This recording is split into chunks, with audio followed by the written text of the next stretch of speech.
नमस्कार दोस्तों, हमारी आज की कहानी है।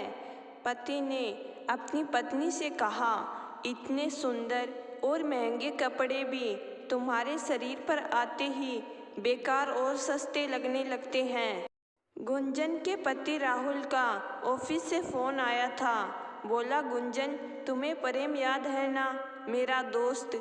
आज उसकी मम्मी पापा की शादी की 50वीं एनिवर्सरी है, तुम्हें भी चलना है। मैंने तो बहुत मना किया लेकिन माना ही नहीं, जैसे जिद पर अड़ गया। मैं ऑफिस से जल्दी आ जाऊंगा, तुम तैयार रहना। और हाँ, जरा ढंग के कपड़े पहनना, इतने सुंदर और महंगे कपड़े भी तुम्हारे शरीर पर आते ही बेकार और सस्ते लगने लगते हैं। कोई ढंग नहीं है पहनने का। अब तो कोई कपड़ा जचता नहीं है तुम पर, राहुल अपनी धुन में बोलता ही जा रहा था। आप चले जाइए, आज मुझे अभी का प्रोजेक्ट करवाना है, गुंजन ने बहाना बनाते हुए कहा। नहीं, तुम्हें भी साथ चलना होगा, नहीं तो मुझे कोई शौक नहीं है जो तुम्हारी जैसी जाहिल औरत को अपने साथ किसी पार्टी में ले जाऊं। वह तो प्रेम ने बहुत जोर दिया है, इसलिए तुम्हें बोल रहा हूँ। अभी का प्रोजेक्ट वर्क कल करा देना। कौन सा पीएचडी कर रहा है वो, नर्सरी में तो है अभी, राहुल ने गुस्से में बोला। शाम को राहुल ऑफिस से आया तो गुंजन तैयार हो रही थी। यह देखते ही राहुल फिर गुस्सा होने लगा। अभी तक तैयार नहीं हुई, मैंने तुमसे बोला था ना कि तैयार रहना। जी बस 2 मिनट।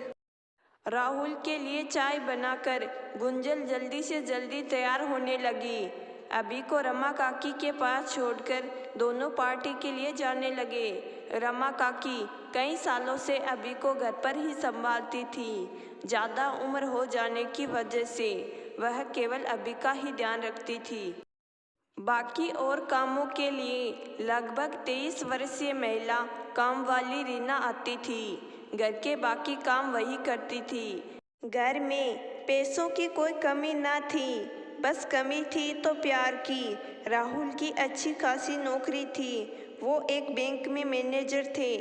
काकी अभी को खाना खिलाकर सुला देना, हमें देर हो जाएगी। दरवाज़ा अंदर से बंद कर लेना, हम दूसरी चाबी ले जा रहे हैं। जी बाबूजी, इतना कहकर काकी ने दरवाज़ा लगा लिया। जैसे ही वह लोग पार्टी में पहुँचे, सभी गुंजन को देखते ही रह गए।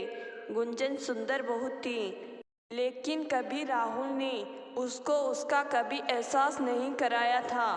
लोगों ने वहाँ पर खाना खाया और सभी लोगों से मुलाकात की। सभी लोग हंसी मजाक ही कर रहे थे। तभी राहुल का दोस्त, जो काफ़ी देर से गुंजन को देख रहा था, उनके पास आकर बोला, राहुल तुम्हारे तो लॉटरी लग गई, भाभी जी तो इतनी सुंदर है। यह सुनते ही राहुल ने उसे भला बुरा कहा और मारपीट पर उतारू हो गया। गुंजन ने जैसे तैसे बीच बचाव कर राहुल को बाहर लेकर आई। पूरे रास्ते राहुल गुंजन पर चिल्ला रहा, क्या ज़रूरत है इतना मेकअप करने की, केवल थोड़ा सा तैयार होकर नहीं आ सकती थी क्या। चुपचाप सुनती रही। उसे पता था कि राहुल को समझाने का कोई फ़ायदा नहीं है कि जो सब कुछ हुआ है उसमें गुंजन की कोई गलती नहीं है, और राहुल का स्वभाव अच्छे से जानती थी। घर आकर भी राहुल शांत नहीं हुआ और गुंजन को दोष देता हुआ गुंजन के साथ बंद कमरे में मारपीट करता रहा।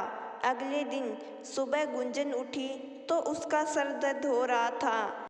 राहुल बेड पर पसरा हुआ आराम से सो रहा था। वह चाय बनाने रसोई में गई, तभी उसकी काम वाली रीना आ गई और गुंजन नहाने के लिए चली गई। जब वह नहाकर आई तो गुंजन आईने में अपना चेहरा देख रही थी। आंखों में नमी थी, साथ में चेहरे पर भी कई जगह चोटों के निशान थे, कुछ जगह नीले भी पड़ी हुए थे। गुंजन को आईने में खुद को देख तरस आ रहा था। ऐसा उसके साथ पहली बार नहीं हुआ है। यह आए दिन की बात थी उसके लिए। गुंजन चुपचाप आकर डाइनिंग टेबल पर बैठ गई। इधर रीना बोल रही थी, अब पता चलेगा उसे, जेल में सलाखों के पीछे होगा। क्या हुआ रीना? गुंजन चाय लेकर सोफे पर बैठी हुई उत्सुक होकर पूछने लगी। रीना बोली, क्या बताऊं मेम साहब, कल मेरे पति ने पहली बार मुझ पर हाथ उठाया। वह भी जरा सी बात पर। उल्टा सीधा तो कई बार बोलता रहता था मुझसे, लेकिन कल तो उसको मुझे मारने की हिम्मत भी आ गई। मैं तुरंत ही उसकी शिकायत पास वाले महिला थाने में कर दी। अब कभी उसकी ऐसी हिम्मत नहीं होगी आगे से।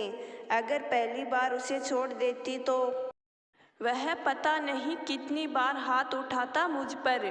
पहली बार सह लो तो मार ही खाते रहो पति की, वह बिना बात पर। एक तो शराब पीकर आता है, काम धंधा कुछ नहीं करता। मैं काम भी करूं और मार भी खाऊं, यह मुझे मंजूर नहीं। इतने में भी कमज़ोर नहीं हूँ, भूखी रह लूँगी मैं, पर मार नहीं खाऊंगी। रीना अपनी धुन में बोली ही जा रही थी।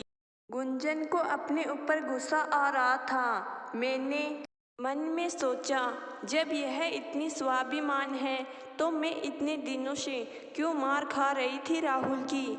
उसका सोया हुआ आत्मसम्मान जाग गया था जब तक चाय खत्म हो चुकी थी, और अचानक से मन में कुछ निश्चय करते हुए विश्वास से उठी और अपना सामान पैक करने लगी। जाने अनजाने में ही सही, रीना ने उसे स्वाभिमान बहुत बड़ी सीख दे दी थी और वो राहुल को छोड़कर अपने मायके चली गई। तो दोस्तों, मैं आशा करती हूँ कि आज की कहानी आपको ज़रूर पसंद आई होगी। कहानी पसंद आई है तो कहानी को लाइक और चैनल को ज़रूर सब्सक्राइब करिएगा। धन्यवाद।